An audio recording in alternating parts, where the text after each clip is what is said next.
Bener loh. Ini orang kalau udah ngamalin suratul Waqiah, apalagi dia bisa tahu isinya, subhanallah. Insyaallah deh kita akan terusin lagi pembahasan lebih dalam lagi dengan contoh-contoh konkretnya. Insyaallah. Kelihatannya penasaran ya. Yang namanya duit udah penasaran aja deh. Nah, tapi sabar dulu. Kita saksikan tayangan berikut ini. Pemirsa televisi Republik Indonesia dimanapun Anda berada di pagi hari ini ya, pas bener ini, pas bener. Kita sebentar lagi baca surat Al-Waqiah yang panjang, yang banyak. Namun tadi keterangan-keterangan yang begitu lugas, begitu indah, tentu sangat lagi menarik kita untuk membaca surat Al-Waqiah. Namun tentu saja kami persilakan kepada jemaah yang ada di studio untuk menyampaikan pertanyaan-pertanyaan sesuai dengan ceramah pagi hari ini mengenai surat Al-Waqiah. Silakan barangkali dari sini. Namanya jangan lupa pakai. Assalamualaikum warahmatullahi wabarakatuh. Waalaikumsalam. Siapa namanya? Nama Agus Miftah. Ada dua pertanyaan. Pertama mengenai dalam surah Al-Waqiah kita melihat ada 3 golongan, Ustaz.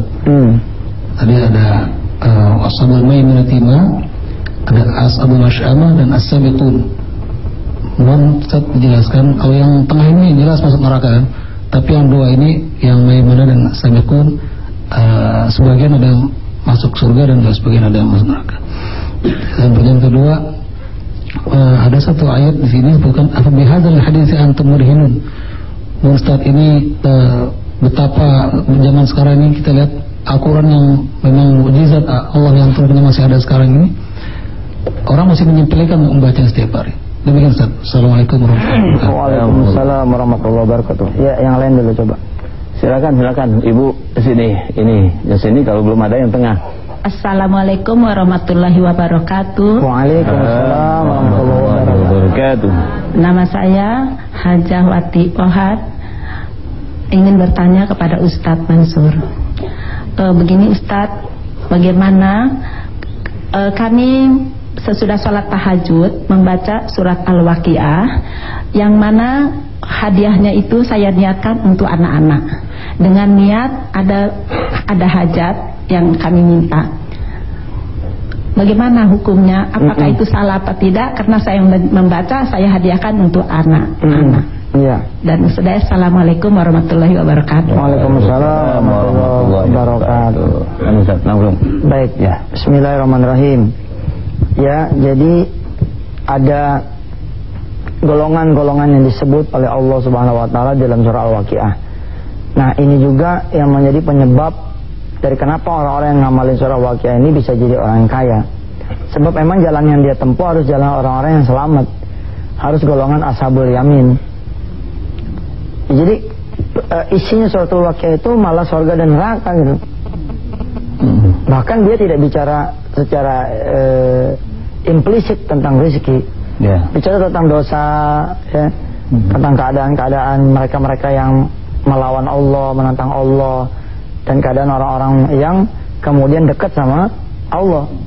Misalkan dijelaskan, wa ashabul yamin ma ashabul yamin fi sidrin makhdud wa talhin mandud wa zillim mamdud wa ma'in maskub wa fakihatin katsiratin la maqtu'atin wa la mamnu'ah wa furushin marfu'ah inna ansha'nahunna insya'a, dan seterusnya.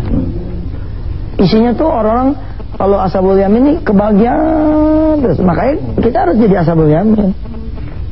Tapi sebaliknya, kalau kita jadi ashabus shimal, wah itu kacau-kacauan juga tuh. Ashabus shimal ma ashabus shimal fi samumin wa hamim wa zillin min yahmum la baridin wa la karim innahum kanu qabla dhalika musrifin, dan seterusnya. Kalau kita ada di golongan orang-orang yang kiri, ya, yang kagak taat sama Allah, hidupnya tuh kayak di neraka. Ya, dapat mantu ngabisin banda, dapat cucu bikin kita jadi di masa tua tidur nggak tenang, ya, dapat teman bisnis malah nipu, ya, pokoknya kayak begitu dah. dapat modal dari bank, ya Allah malah kita punya rumah hilang. Iya kan? Harusnya kan orang dapat modal dari bank, rumah nambah, nggak hilang. Yang kayak gitu-gitu tuh. Nah, suratul Waqiah ini begitu dia sering dibaca, dia meresap nih ke dalam seluruh darah kita, mengalir. Saya nggak terlalu setuju tuh sama orang yang kelewat belagu gitu ya. Kalau cuma baca doang mata nggak ada faedahnya. Lah bagaimana nggak ada faedahnya sih? Kita jangan belagu lah, kita kan emang disuruh baca. Bahwa kita disuruh memahami itu nomor 2. Setelah kita baca ya kita pahami dong. Ada lagi yang bilang, kalau cuma dibaca mah kalau nggak diamalin nggak bisa. Bisa, siapa bilang nggak bisa? Bisa. Bahwa kalau sampean memahami dan mengamalkan, wah lebih hebat lagi. Seperti itu. Terus apa tadi pertanyaan yang keduanya? Yang kedua adalah mengenai oh iya. Nah nih kita coba baca bersama-sama ya. Jadi Allah mengatakan memang kita nih pada kagak percaya sih sama Quran ya, sampai Allah menegaskan lewat suratul Waqiah, innahu laqur'anun karim. Sesungguhnya benar-benar adalah Al-Quran yang mulia, bacaan yang mulia, bacaan yang benar-benar. Fi kitabim maknun la yamassuhu illal mutahharun, tanzilum min rabbil alamin, diturunkan dari Allah yang Maha menguasai.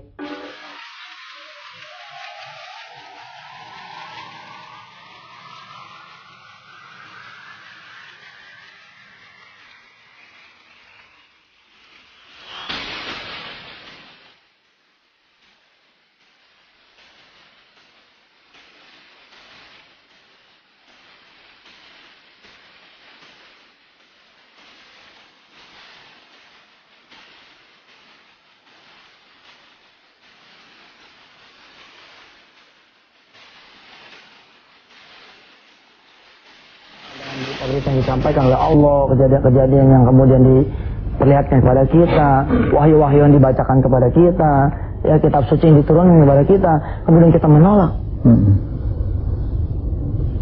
Bener loh, kadang-kadang kita ini kalau kita pikir-pikir, iya ya, sama Quran kita jauh. Kita dekat lagi sama Quran kapan?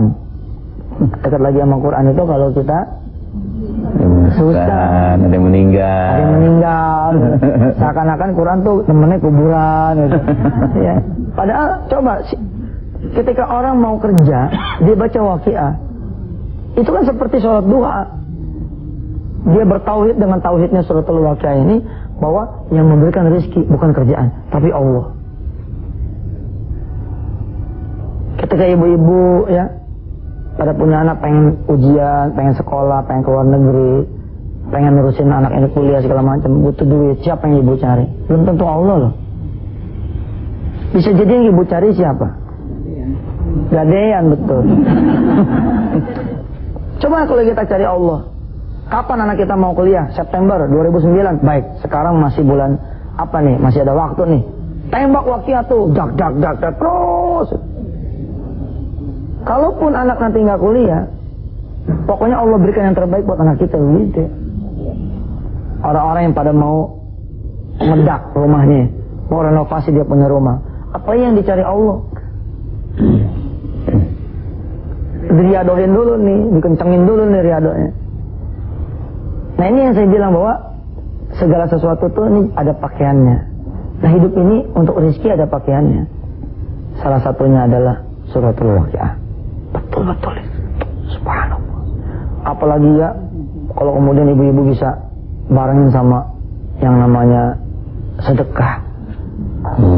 Waqiah juga, sedekah juga. Waduh, subhanallah. Saya mengenal beberapa jamaah ya yang udah berprinsip kayak kita. Udah rezekinya udah enteng aja dah. Ada yang punya, ada yang ngendaliin gitu. Mau pergi haji tahun berapa ya? 2012, udah gampang. Taruh tuh niat pergi haji depan, doain terus, sholatin terus. Ini mulut dikunci, jangan minjem-minjem orang. Ini kita cari manusia, akhirnya kita tambah hina.